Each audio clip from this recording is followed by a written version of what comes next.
Chào mừng các bạn đã quay trở lại với bản tin của Trang tin Việt Nam. Trong bản tin tối ngày 29 tháng 6, các bạn thân mến, Trang tin Việt Nam sẽ mang đến cho quý vị và các bạn nội dung sau.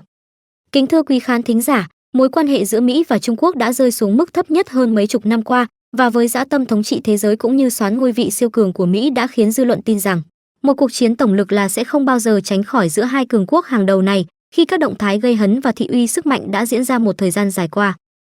Chỉ trong 2 ngày vừa rồi, một cuộc đụng độ mang tính thăm dò tiềm lực lẫn nhau đã diễn ra với những trận không chiến tấn công tàu sân bay. Cuộc đụng độ trên biển với các tàu khu trục và cả tàu ngầm dưới mặt nước khiến cho quân đội Trung Quốc bị tổn thất nặng nề, và sau đó đã khiến Mỹ điều lực lượng hạt nhân chiến lược tới khu vực Biển Đông nhằm nghiền nát Trung Quốc bất cứ lúc nào. Nếu quân đội nước này tiếp tục có các động thái phiêu lưu quân sự một cách liều lĩnh, khiến cho tình hình trong khu vực trở nên bất ổn và căng thẳng hơn bao giờ hết. Diễn biến của trận chạm trán giữa hai nước được cho là kịch liệt nhất từ trước tới nay đang làm xôn xao chấn động dư luận này ra sao. Tất cả đều có trong chương trình thời sự hôm nay của chúng tôi. Mời quý khán thính giả lắng nghe. Kính thưa quý vị, trước khi cuộc chiến ngắn ngủi xảy ra, nhiều tàu chiến và hải cảnh của Trung Quốc đã có động thái gây hấn khi nổ súng bắn cảnh cáo vào tàu khu trục John Merkel khi con tàu này đi ngang qua quần đảo Hoàng Sa, để thực hiện việc đảm bảo tự do hàng hải trên Biển Đông. Sự kiện này đã lập tức làm cho hai nước đặt quân đội của mình trong tình trạng báo động cao. Và như lời bình luận của các chuyên gia quốc tế, khi Tập Cận Bình và Đảng Cộng sản Trung Quốc đang chịu nhiều sức ép từ nguồn thông tin tiết lộ của các quan chức đào tẩu rằng chính quân đội nước này đứng đằng sau việc làm lây truyền virus Vũ Hán ra thế giới, và đó chính là thủ đoạn của và kế hoạch nằm trong lộ trình kiểm soát thế giới của Tập Cận Bình và Đảng Cộng sản Trung Quốc, khi khiến cho Mỹ và phương Tây được coi như là các thành trì và biểu tượng của sức mạnh tự do phải sụp đổ. Khi áp lực ngày càng cao, gần như cộng đồng quốc tế đang muốn điều tra tới cùng và buộc Trung Quốc phải chịu trách nhiệm cho vấn đề trên, khiến cho Tập Cận Bình cần phải tạo ra nhiều cuộc đụng độ quân sự tại các điểm nóng nhằm thu hút hướng sự chú ý và sự quan tâm của quốc tế vào đây. Thưa quý vị, vào ngày 28 tháng 6 qua, sau sự cố trên, quân đội hai nước đã cử máy bay trinh sát lẫn nhau. 3 phi công trên chiếc J-20 của Trung Quốc đã tìm thấy lực lượng Mỹ sau khi dùng radio thông báo vị trí hạm đội Hoa Kỳ. Các phi công trên đã tổ chức tấn công chiếc khu trục hạm John Merkel nhằm lập công nhưng đã bị bắn hạ dưới sự chỉ huy của tướng Hamilton. Nhận được lệnh báo động, lực lượng không quân Trung Quốc trên đảo Phú Lâm chuẩn bị tấn công trả đũa, nhưng đã bị radar trên các tàu chiến Mỹ phát hiện. Một nhóm gồm hơn 10 chiếc F-22 Raptor từ hàng không mẫu hạm USS NITMITZ được điều đến để chặn đứng cuộc tấn công. Khi các máy bay Mỹ đến đây, những máy bay Trung Quốc vẫn đang còn cất cánh từ sân bay Phú Lâm và trên tàu sân bay Sơn Đông. 1 phút sau, nhờ radar người Mỹ phát hiện ra thêm một lực lượng nữa của Trung Quốc cất cánh từ đảo Gạc Ma Trường Sa đang tấn công từ phía bắc. Một trận không chiến lớn đã diễn ra khi hai bên đều một lực lượng lớn máy bay tham chiến, nhưng kết quả là 3 máy bay Trung Quốc bị bắn hạ. Phía Mỹ thì chỉ có 1 chiếc. Trận không chiến này kéo dài trong khoảng 1 giờ nữa trước khi các máy bay F-22 Raptor được gọi trở về hàng không mẫu hạm. Vào 8 giờ sáng ngày 15 tháng 9, tướng Thẩm Kim Long đã phát lệnh tấn công lực lượng quân khu 3 gửi đi 6 máy bay. Lực lượng quân khu 2 điều 12 máy bay và quân đội 1 gửi 4 máy bay. Chưa đầy 1 giờ phía Trung Quốc đã cho 24 máy bay xuất kích. Trong đó về phía Mỹ, lệnh gọi trở về các máy bay F-22 Raptor được đưa ra sau khi vào lúc 10 giờ sáng, radar Mỹ phát hiện đợt tấn công đầu tiên của máy bay Trung Quốc cách 240 km về phía Tây. Khi còn cách hàng không mẫu hạm USS Nimitz của Mỹ khoảng hơn 100 km, các máy bay Trung Quốc bỗng dừng đà tiến để tập hợp lại đội hình tấn công. Đây là một sai lầm nghiêm trọng của các phi công Trung Quốc, vì hành động trên đã làm mất 10 phút quý giá. Do đó, khi tốp đầu tiên của các máy bay H-20 đến lúc 10h36 phút, lực lượng tấn công Trung Quốc còn cách hạm đội Mỹ đến 110 km, các trận không chiến giữa máy bay hai bên tiếp tục nổ ra. Các phi công Trung Quốc lái những loại máy bay có tốc độ chậm hơn, hầu hết lại thiếu huấn luyện và kinh nghiệm tác chiến, trong khi máy bay Mỹ lại có số lượng đông hơn. Do bất lợi ở cả 3 yếu tố kỹ thuật, huấn luyện, quân số, nên phần lớn máy bay Trung Quốc bị phi công Mỹ bắn hạ một cách dễ dàng. 3 máy bay của Trung Quốc nhanh chóng bị bắn hạ, trong khi Mỹ chỉ mất đúng 1 máy bay. Những chiếc máy bay Trung Quốc còn lại tiếp tục gặp đợt tấn công khác của các máy bay đánh chặn Mỹ, và thêm 1 chiếc nữa bị bắn hạ. Kể cả khi đã vượt qua được hàng rào tiêm kích đánh chặn Mỹ, máy bay Trung Quốc lại phải đối mặt với một số lượng lớn các tàu tuần dương và tàu khu trục Mỹ được trang bị dày đặc pháo phòng không. Các tàu Mỹ có hệ thống điều khiển hỏa lực phòng không kiểu mới, bao gồm cả những khẩu pháo cao xạ 127 ly. Trang bị đạn pháo phòng không có ngòi nổ cận đích nên có xác suất bắn trúng đích cao hơn nhiều so với pháo phòng không kiểu cũ. Ngoài ra còn có hệ thống Patriot cải tiến và vòm sắt. Một số máy bay Trung Quốc cố gắng tấn công 2 khu trục hạm Mỹ USS Iano và John Merkel nhưng không thành công. Trong một diễn biến khác, 3 oanh tạc cơ tấn công vào nhóm thiết giáp hạm của tướng Hamilton và một chiếc đã ném một quả bom 225 kg trúng USS Dakota gây nhiều thương vong, làm 4 thủy thủ tử nạn và 7 người bị thương, nhưng không thể vô hiệu hóa nó. Có một chiếc máy bay nào của Trung Quốc đến gần được hàng không mẫu hạm Ronald Reagan và chỉ có 27 chỉ có thể trở về. Trong đợt tấn công đầu tiên này, 6 máy bay Trung Quốc bị bắn hạ. Trong khi chờ đợi lúc 9 giờ, quân đội Trung Quốc mở cuộc oanh kích lần 2 gồm 12 máy bay. Lúc 11 giờ 7 phút, radar Mỹ phát hiện ra các đợt oanh kích này khi còn cách hạm đội Mỹ khoảng 97 km. 4 máy bay Trung Quốc bị bắn hạ trước khi có thể đến gần hạm đội. 6 chiếc khác tấn công nhóm tàu của chuẩn đô đốc James Miner và gây được một số tổn thương nhỏ lên 2 khu trục. Một nhóm nhỏ các máy bay ném ngư lôi tấn công chiếc Enterprise Mỹ bằng ngư lôi, nhưng tất cả đều trượt. 3 chiếc máy bay ném ngư lôi khác tấn công chiến hạm Renton nhưng bị bắn hạ. Kết thúc đợt tấn công thứ 2, 9 trên 14 chiếc máy bay ban đầu của Trung Quốc bị bắn rơi. Đợt thứ 3 gồm 17 máy bay tấn công từ phía Bắc lúc 13 giờ, khi còn cách hạm đội Mỹ 80 km. Đợt tấn công này đã bị 14 máy bay Mỹ đánh chặn, 3 chiếc bị bắn hạ. Đợt tấn công này không thu được kết quả gì, nhưng số máy bay bị bắn hạ đã giảm đi nhiều, 40 chiếc trở về an toàn. Đợt tấn công thứ 4 và cũng là cuối cùng gồm 24 máy bay xuất kích trong thời gian từ 11 giờ đến 11 giờ 30 phút. Tuy nhiên, số máy bay này đã nhận thông tin sai về vị trí hạm đội Hoa Kỳ và không tìm ra được. Sau đó, các máy bay tấn công tất thành 2 nhóm đến đảo Hải Nam và Lôi Châu để tiếp nhiên liệu. Nhóm đến Hải Nam trên đường đi đã gặp lực lượng của tàu khu trục Mông Cô Dây, 18 chiếc lao vào đánh nhau với các máy bay tiêm kích Mỹ và 6 chiếc bị bắn rơi. Sau đó, 9 máy bay ném bom tấn công 2 chiến hạm Watt và Bunker Hill nhưng không gây được tổn thương gì, lại thêm 8 chiếc bị bắn rơi. Nhóm đến Lôi Châu thì bị 27 chiếc F-35 đánh chặn và 3 trên 14 chiếc bị bắn rơi, số còn lại bị thương nặng. Như vậy, chỉ trong ngày đầu thử lửa, hàng chục máy bay Trung Quốc đã bị bắn hạ, trong khi Mỹ chỉ tổn thất trong ngày này là 3 máy bay. Vì cuộc đã bay này của không lực Trung Quốc mà trận đánh có biệt danh mỉa mai cuộc săn gà ở quần đảo Hoàng Sa. Diễn biến tiếp theo của cuộc đụng độ giữa Mỹ và Trung Quốc trên Biển Đông diễn ra sao? Chúng tôi sẽ tiếp tục thông tin cho quý vị trong các bản tin kế tiếp. Trong phần còn lại của chương trình, mời quý vị nghe bài bình luận quyền lực thực sự của ông Tập trong quân đội vẫn luôn bị thách thức. Hôm 28 tháng 6, trang ngôn luận chính thức về quân sự của Đảng Cộng sản Trung Quốc đăng một bài báo dài hơn 4.000 từ, nhấn mạnh về việc cần thiết phải tuân thủ, đảm bảo quyền lực bao trùm và duy nhất của Chủ tịch Quân ủy Tập Cận Bình.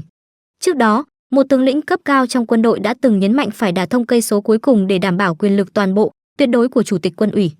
Các động thái hiếm hoi này khiến ngoại giới đặt câu hỏi, phải chăng quyền lực thực sự của ông Tập trong quân đội đã bị thách thức hay nó vẫn luôn bị thách thức? Hôm 28 tháng 6, China Military, trang ngôn luận chính thức về quân sự của Đảng Cộng sản Trung Quốc đã đăng một bài viết dài hơn 4.000 từ, nhấn mạnh khẩu hiệu Đảng chỉ huy nòng súng và thể hiện lòng trung thành với Tổng Bí thư, Chủ tịch Quân ủy Tập Cận Bình. Đề mục của bài báo này nói rõ rằng, nếu quân đội muốn đi từ thắng lợi này đến thắng lợi khác, thì phải xử lý kỷ luật nghiêm minh, trước hết đảm bảo quân đội luôn nghe lời Đảng, đi theo Đảng. China Military tuyên thệ việc đảm bảo quyền lực bao trùm và duy nhất của Chủ tịch Quân ủy.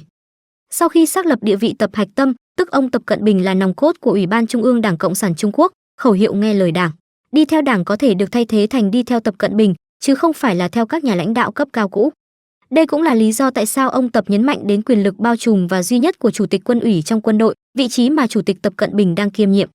Điều này cũng có nghĩa là quân đội Trung Quốc phát đi thông điệp toàn bộ quân đội, nhất quán từ trên xuống dưới, ở bất cứ khu vực nào, đều phải tuân lệnh và trung thành tuyệt đối với Chủ tịch Quân ủy, ông Tập Cận Bình. Tại sao cơ quan ngôn luận chính thức của quân đội Đảng Cộng sản Trung Quốc lại có động thái chưa từng có này? Có vấn đề gì đó với quyền lực thực sự của ông Tập Cận Bình trong lực lượng vũ trang của quốc gia này chăng? Tại Trung Quốc, chức vụ cao cấp quan trọng nhất của Cộng hòa Nhân dân Trung Hoa không phải là Chủ tịch nước, Chủ tịch Đảng hoặc Tổng Bí thư Đảng, Thủ tướng mà là Chủ tịch Quân ủy Trung ương. Bởi vì, triết lý quốc trị của Đảng Cộng sản Trung Quốc, theo cựu Chủ tịch Mao Trạch Đông là súng đẻ ra chính quyền. Do vậy, vị trí Chủ tịch Quân ủy nắm toàn bộ lực lượng quân đội, có quyền lực tối cao với quân đội và có sự trung thành tuyệt đối từ quân đội. Đảng Cộng sản Trung Quốc thường là người có quyền lực tối cao của Đảng Cộng sản Trung Quốc. Do vậy, Tổng Bí thư, Chủ tịch nước luôn là người kiêm nhiệm vị trí này trong suốt 70 năm qua. Trên danh nghĩa, ông Tập Cận Bình nắm giữ vị trí Chủ tịch Quân ủy từ năm 2013 cho tới nay. Trong thời gian này, ông Tập cũng đã tiến hành cải cách Quân ủy Trung ương một cách sâu rộng hồi năm 2016. Như vậy, về lý thuyết, không ai nghi ngờ việc quyền lực của ông Tập với toàn bộ hệ thống quân sự của nước này bị thách thức. Tuy nhiên, trong một bài báo đăng vào cuối tháng 6 vừa qua, ông Lý Duy Kiệt, Li Weiji, tư lệnh Trung đoàn Bắc Kinh thuộc lực lượng cảnh sát vũ trang Đảng Cộng sản Trung Quốc, nhấn mạnh rằng phải thực sự đả thông cây số cuối cùng để Chủ tịch Quân ủy, tức ông Tập Cận Bình, có thể đảm đương toàn bộ hệ thống. Sau phát biểu này, ngoại giới mới hiểu rằng ông Tập vẫn chưa hoàn toàn kiểm soát được quân đội Đảng Cộng sản Trung Quốc. Trong bài báo ngày 28 tháng 6, China Military cũng nhấn mạnh cần phải đảm bảo quyền lực bao trùm và duy nhất của Chủ tịch Quân ủy. nói rằng phải luôn dùng kỷ luật sắt để đảm bảo rằng quyền lãnh đạo tối cao và quyền chỉ huy quân đội tập trung vào Trung ương Đảng, Quân ủy Trung ương và quyền kiểm soát thuộc về thống soái quân đội. Có thể nói, bài báo hơn 4.000 từ này được coi là một lời thề trung thành của quân đội dành cho ông Tập. Trong bài báo, tên ông Tập xuất hiện 11 lần, trong khi tên của ông Giang Trạch Dân và ông Hồ Cẩm Đào hoàn toàn không có. Như vậy, đối tượng trung thành được nhắm đến trong bài viết này chính là ông Tập. Xử lý đối thủ chính trị trong quân đội qua chống tham nhũng. Bài báo dùng chiêu cũ chống tham nhũng để uy hiếp những đối thủ chính trị trong quân đội. Những ví dụ tiêu cực bị nêu tên không chỉ bao gồm những con hổ trong quân đội như Quách Bá Hùng, Từ Tài Hậu, Phòng Phong Huy, Trương Dương mà ông Tập đã tiêu diệt kể từ khi lên nắm quyền, còn có Tiếu Ngọc Bích, người bị hành quyết ở Diên An năm 1941 với tội danh tham nhũng.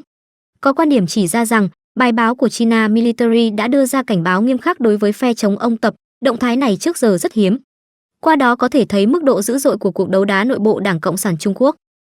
Khi khen ngợi ông Tập, bài báo nói rằng ông đã kịp thời loại bỏ những nguy cơ tiềm ẩn nghiêm trọng trong quân đội, giải quyết hiệu quả vấn đề nổi cộm đó là làm suy yếu vai trò lãnh đạo tuyệt đối của Đảng đối với quân đội. Điều này cho thấy trong quân đội Đảng Cộng sản Trung Quốc thực sự tồn tại vấn đề làm suy yếu vai trò lãnh đạo tuyệt đối của Đảng. Nói cách khác, quyền lực quân sự của ông Tập Cận Bình đã bị thách thức hoặc giả quyền lực này luôn bị thách thức kể từ khi ông Tập lên nắm quyền từ năm 2013. Tàu chiến Việt Nam ùn ùn đến bãi Tư Chính, động thái của Nga âm thầm bảo vệ Việt Nam trước Trung Quốc khiến Tập Cận Bình không dám ra tay. Kính chào quý khán thính giả đang đến với tiêu điểm của kênh tin tức thời sự. Kính thưa quý khán thính giả, Việt Nam là một quốc gia có quy mô trung bình nhưng do vị trí địa lý và nguồn gốc lịch sử nên nhiều cường quốc trên thế giới đã va chạm với nước ta vì nhiều mục đích khác nhau. Người Mỹ đã thiệt hại hơn 58.000 binh lính trong chiến tranh Việt Nam, một kỷ lục do Mỹ thiết lập trong các cuộc chiến tranh ở nước ngoài mà vẫn chưa bị phá vỡ. Chiến tranh Việt Nam đã để lại dấu ấn sâu sắc trong lịch sử thế giới đương đại, như ông Nguyễn Thế Hoàn thuộc Bộ Ngoại giao Việt Nam đã từng phát biểu rằng, ngoại giao của Việt Nam thường liên quan đến các cường quốc mô hình thế giới, tập trung vào khu vực châu Á-Thái Bình Dương. Trò chơi ở châu Á-Thái Bình Dương là ở Biển Đông và trò chơi ở Biển Đông là giữa Việt Nam và Trung Quốc. Biển Đông luôn là nơi có nhiều quốc gia thèm khát, trong đó không thể không nhắc đến ông bạn láng giềng phương Bắc, đó chính là Trung Quốc. Từ nhiều năm trở lại đây, họ càng ngày càng thể hiện sự ngang ngược của mình ở Biển Đông. Bản đồ đường lưỡi bò của họ liếm đến đâu là cho tàu thuyền của họ chạy tới đó để quấy nhiễu, khẳng định chủ quyền một cách vô lý. Tuy nhiên, nếu suy xét kỹ ta sẽ thấy hành động của Trung Quốc chủ yếu là cho tàu thuyền vào quấy phá, ép Việt Nam của chúng ta phải ra tay trước để lấy cớ dùng vũ lực. Một quốc gia có tham vọng bành trướng như Trung Quốc cũng hiểu rằng mình không được thế giới ủng hộ. Nếu dùng vũ lực để chiếm đóng các khu vực ở Biển Đông, nó không khác gì hành động tự sát. Thế nhưng mới đây, để giải thích cho việc tại sao Trung Quốc không thể dùng vũ lực với Việt Nam ở Biển Đông, trên trang báo của Trung Quốc 163, con đã có một bài viết cho rằng chính Nga mới là quốc gia đang ngăn cản Trung Quốc làm điều này. Nếu không có Nga, Trung Quốc đã đánh Việt Nam ra bã. Đây là một bài viết thể hiện sự ngông cuồng của Trung Quốc. Đồng thời ta cũng sẽ thấy được truyền thông của họ đang ảo tưởng như thế nào. Vậy nội dung bài viết đó là gì? Có phải thật sự Nga đang giúp Việt Nam trên Biển Đông để chống lại Trung Quốc hay không? Chúng ta hãy cùng tìm hiểu và phân tích qua video ngày hôm nay. Mở đầu bài báo thì tác giả cho rằng Việt Nam chúng ta mới là quốc gia, gần đây có những hành động hiếu chiến ở Biển Đông chứ không phải họ. Trang tin này viết như sau, Việt Nam thời gian gần đây liên tục gây rắc rối ở bãi Tư Chính, công khai đối đầu với Trung Quốc. Các chuyên gia cho rằng Việt Nam là phe hiếu chiến, luôn thích khiêu khích Trung Quốc. Trung Quốc luôn muốn bảo vệ lãnh thổ của mình nhưng có một quốc gia không biết trời cao đất dày là gì. Tuy đã từng nếm trải, thất bại khi bị Trung Quốc đánh cho tan nát, nhưng có vẻ Việt Nam vẫn không chịu ghi nhớ bài học này. Việt Nam vẫn ảo tưởng thách thức nước lớn. Lần này, Trung Quốc sẽ phải dạy cho Việt Nam một bài học, nếu không thì Việt Nam sẽ không còn biết mình đang đứng ở đâu. Việt Nam đã cử nhiều tàu tới bãi Tư Chính, nhiều tàu chiến cũng xuất hiện ở gần đó. Dường như ý định của Việt Nam là răn đe vũ lực. Kế đó thì tác giả tiếp tục nhận vơ rằng bãi Tư Chính là của Trung Quốc và có những lời lẽ khoa trương sức mạnh nhằm đe dọa Việt Nam chúng ta. Và trang tin này lại viết tiếp ai ai cũng biết bãi Tư Chính là một phần lãnh thổ cố hữu của Trung Quốc từ thời cổ đại. Nhưng Việt Nam vẫn hết lần này đến lần khác gây rối và nhận đó là lãnh thổ của họ. Việt Nam thấy Trung Quốc dễ ức hiếp lắm hay sao? Để biểu dương sức mạnh của một nước lớn và để bảo vệ lãnh thổ của mình không bị xâm phạm, Trung Quốc phải dạy cho Việt Nam một bài học để họ nhớ lâu. Chỉ cần một lệnh, 80 tàu chiến của quân đội Trung Quốc sẽ luôn sẵn sàng tới bãi Tư Chính, nếu Việt Nam muốn làm tới thì Trung Quốc cũng sẵn sàng chiến tới cùng. Nếu Việt Nam vẫn cứng đầu thì e rằng một cuộc chiến sẽ phải xảy ra.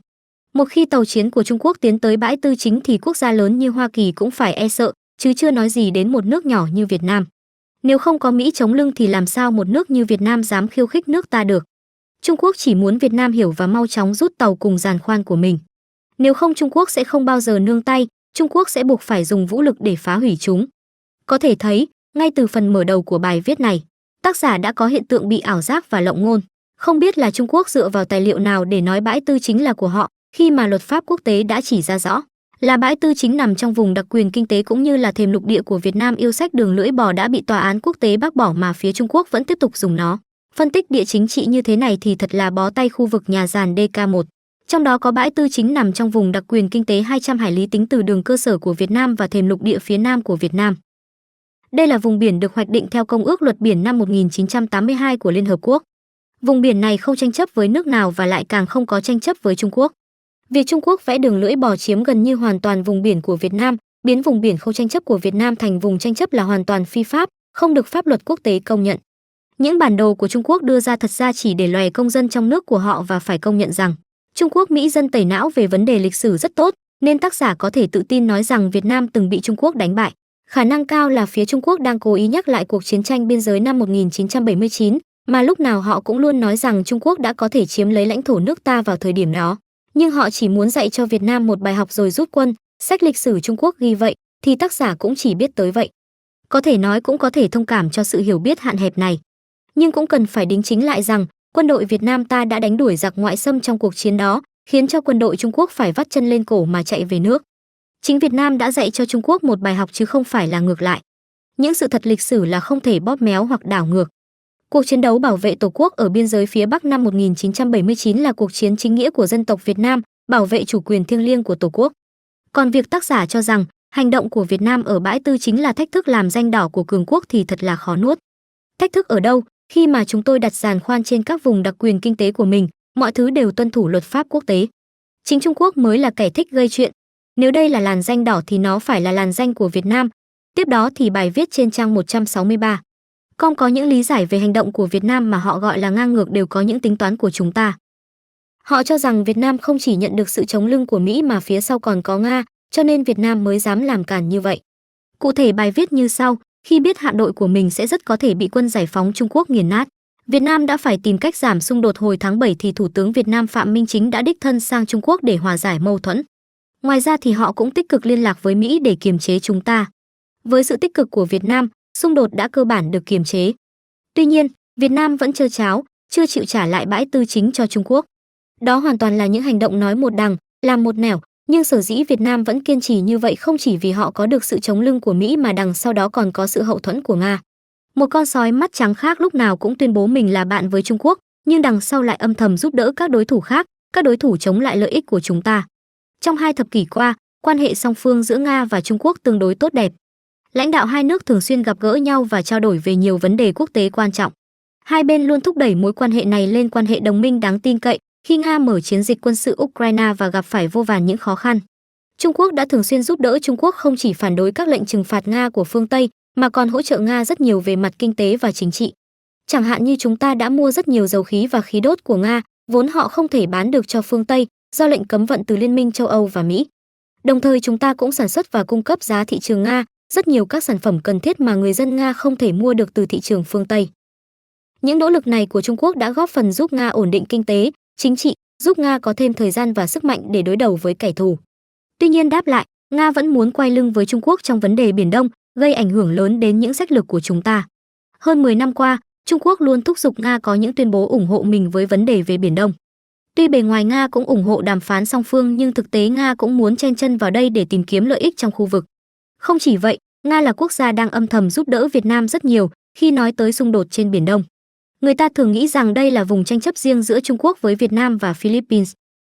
Gần đây thì có thêm Mỹ, Nhật Bản và Ấn Độ có những tác động đáng kể tới tình hình Biển Đông. Trên thực tế thì Nga mới là quốc gia có những hành động lớn nhất, tác động lớn nhất và khó đối phó nhất, bởi vì họ chỉ âm thầm đứng sau những hành động của Việt Nam. Rồi tờ báo này lại liệt gây ra những màn hợp tác của Việt Nam và Nga trên Biển Đông, khiến cho Trung Quốc khó chịu.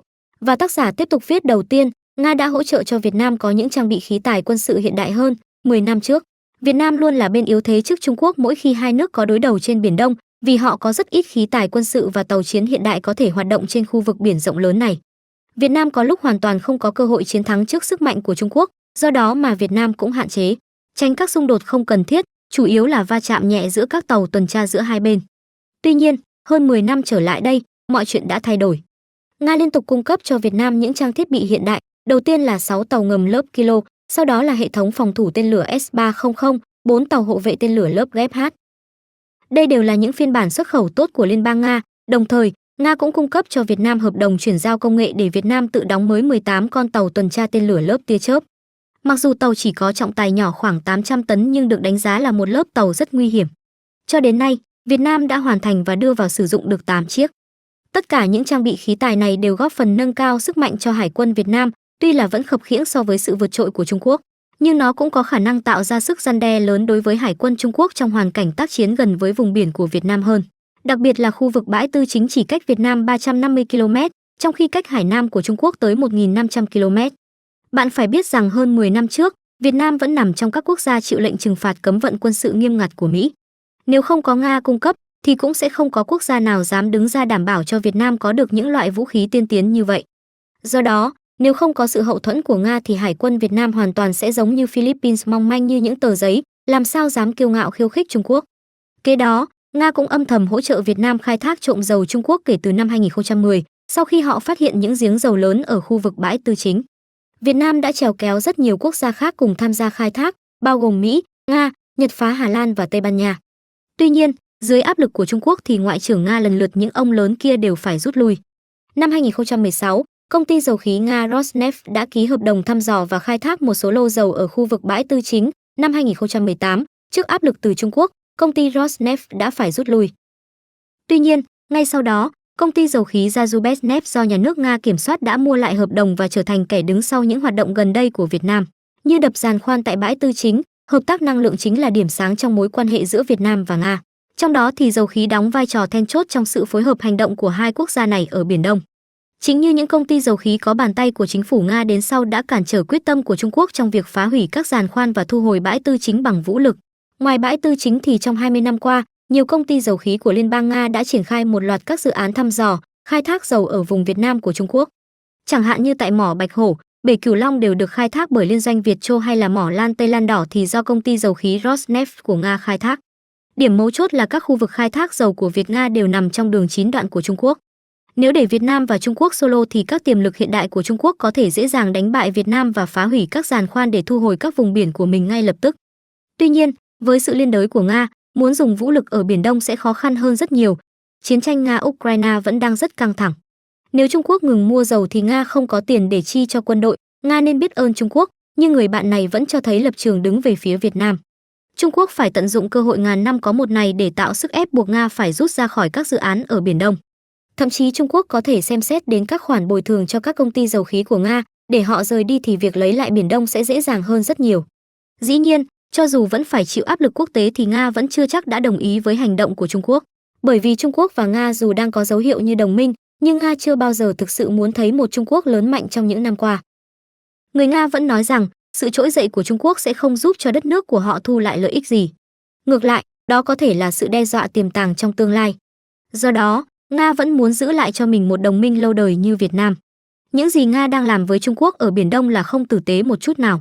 Trên đây là toàn bộ bài viết của trang 163 về vấn đề Nga đã giúp Việt Nam ngăn chặn Trung Quốc dùng vũ lực trên Biển Đông như thế nào. Có thể thấy những dẫn chứng mà tác giả Trung Quốc đưa ra là khá chính xác, ngoại trừ việc họ phân cố chấp nói rằng bãi Tư Chính thuộc về Trung Quốc và Việt Nam đang khai thác dầu khí ở vùng biển thuộc chủ quyền của nước họ. Cũng phải nói thêm rằng mối quan hệ giữa Nga và Việt Nam đã được xây dựng từ thời Liên Xô nên mới có thể được thành quả tốt đẹp như ngày hôm nay. Nga hiện tại giúp Việt Nam thì cũng là giúp chính họ không bị cô lập. Việt Nam sẽ hỗ trợ kế hoạch xoay trục sang châu Á của Nga và nâng cao mối quan hệ giữa Nga và ASEAN. Bởi vậy, Nga không phải là giúp đỡ không công cho Việt Nam. Lập trường của Nga luôn là một bên ngoài cuộc và sẽ không đứng về phía nào trong cuộc tranh chấp ở Biển Đông. Tác giả cho rằng, Nga không chịu tuyên bố ủng hộ Trung Quốc về vấn đề Biển Đông. Dù nhiều lần bị thúc ép là vô ơn nhưng một đường lưỡi bò sai trái rành thế kia thì làm sao Nga công nhận cho được. Vì khi nói về chủ quyền lãnh thổ là phải rõ ràng Việt Nam rất cứng rắn trong vấn đề này, và Nga chắc chắn cũng biết điều đó. Nga bán vũ khí và cùng Việt Nam khai thác dầu ở Biển Đông, nhưng ngược lại cũng ký kết nhiều hợp đồng với Trung Quốc.